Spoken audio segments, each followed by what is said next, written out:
Everybody, and welcome back to another movie review. I'm Chase Lee, and the movie I want to take a look at right now is The Lovebirds. Now, this one comes from Netflix and Paramount. It is directed by Michael Showalter, and this one stars Kumail Nanjiani and Issa Rae as a couple that experiences a defining moment in their relationship when they are unintentionally embroiled in a murder mystery. So it's about as crazy as it sounds. Kind of gives off the same energy as the film Date Night, 2010, 10 years ago. Wow, with Steve Carell and Tina Fey. Kind of a similar structure.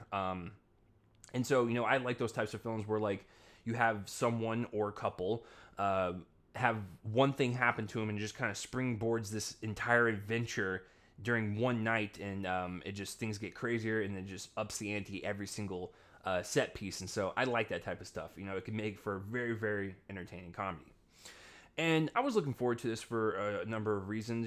One, this was supposed to come out in theaters, and this was, going to be Paramount's, like, adult comedy, of that month, and like it could bring in a new audience and be really great kind of counter programming to whatever was going to come out that weekend.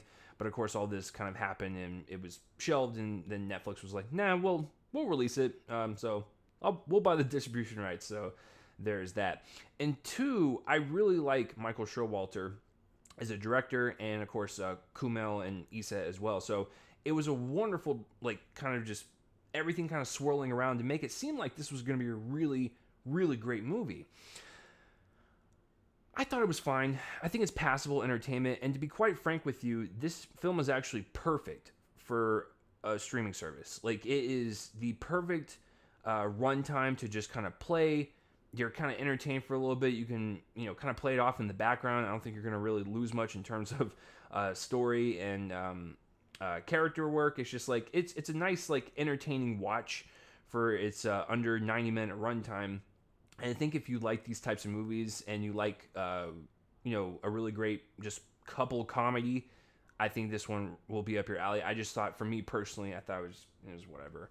But the one thing that needs to work for these types of films that focuses on one person or two people going down this crazy path over the course of one night, you have to have strong leads. And Kumail and Issa are really great at what they do. They're really great comedic performers, and they know what they're doing. And this film has a lot of improv scenes. There's a lot of looseness to their arguments and conversations. Like, they do have a genuine back and forth with each other. So I don't really find that as an issue. I thought the material that they were working with was kind of subpar and almost beneath them. Some of the comedy bits, like, had me chuckling a little bit, and some of it kind of caught me off guard. But for the most part, it's a lot of them just kind of bickering and arguing, and that's where the comedy comes from. And I just thought it didn't really land with me.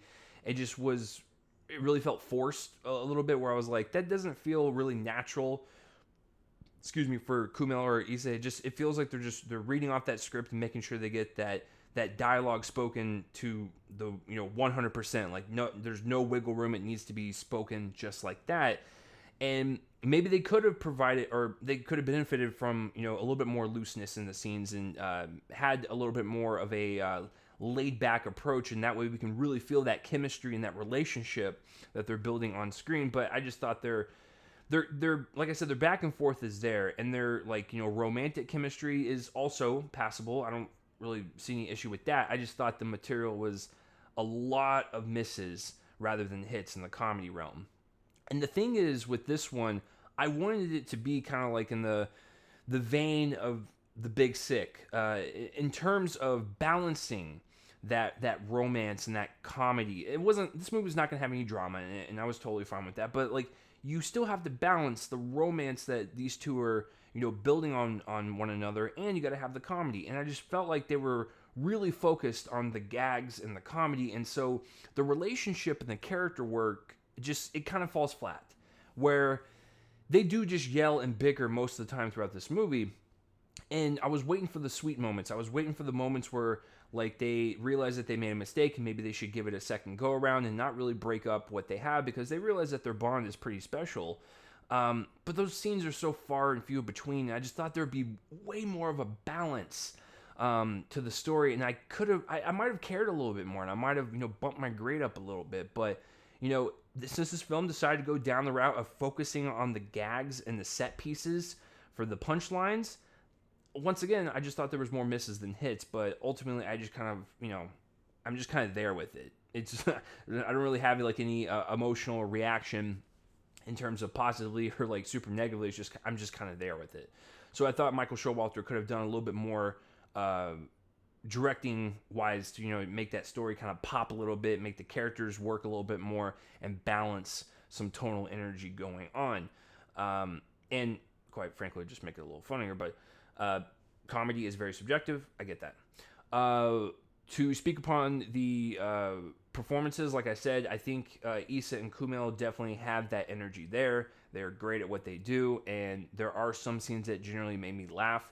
There are some sweet moments that they were minimal, but they were there, and it did show me that Issa and Kumail are just as good at providing us a little bit more of a dramatic backbone and have the comedy there as well. Like they're really great at what they do, especially earlier when I saw the photograph this year. Issa, promising. It's just like it's there. I know she can do it, and I've seen Kumail beyond his comedy stuff, and he's really great at that too. Just watch The Big Sick, watch some episodes of Silicon Valley. Like the guy has range, and that's why he is as talented as he is.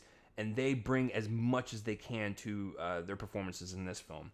All the other casts are, pretty game. They're in these silly gags and hijinks and stuff, and like they're having fun with it, and I have no issue with that. I think all the other performers, are a great supporting cast, which is what they are. They're supporting players, and they, do enough to support the two leads that we want to follow throughout this journey, and they do it pretty well.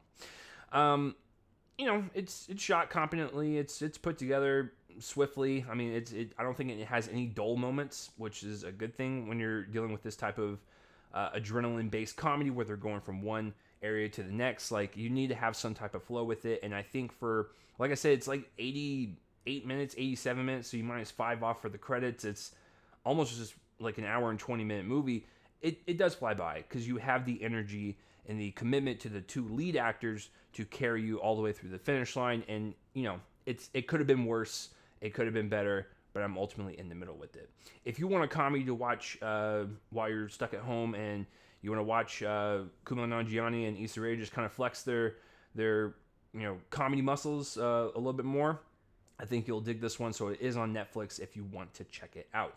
So I'm going to give the Lovebirds a C. So let me know down below what you thought of the Lovebirds. Like this video, subscribe to my YouTube channel so you can get up to dates on whenever I review anything. If you're more of a podcast listener, you listen to this in podcast form, subscribe to my Reel Me In: the Movie podcast feed so you can get up to dates on all that. If you're strictly an audio listener and you want to go down that route. A couple things before I wrap this review up. One, I realized that the lighting is terrible in here and my webcam is atrocious because I'm using the one in my MacBook Air, and I need to get one little piece of equipment to plug in my webcam. So I apologize that it looks like I'm filming on a potato. And two, I was a little lazy and I did not want to change my shirt. I came home from a party last night. It was my friend's 30th birthday party. So I just decided just to wear my Metallica shirt. So there you go. You're getting lazy Chase today, but I wanted to get this review out to you guys and let you guys know what is out there. But yes, let me know all that stuff down below, and that will do it for this review, guys. I'm Chase Lee, and tune in next time for whatever I review next. I will see you guys later.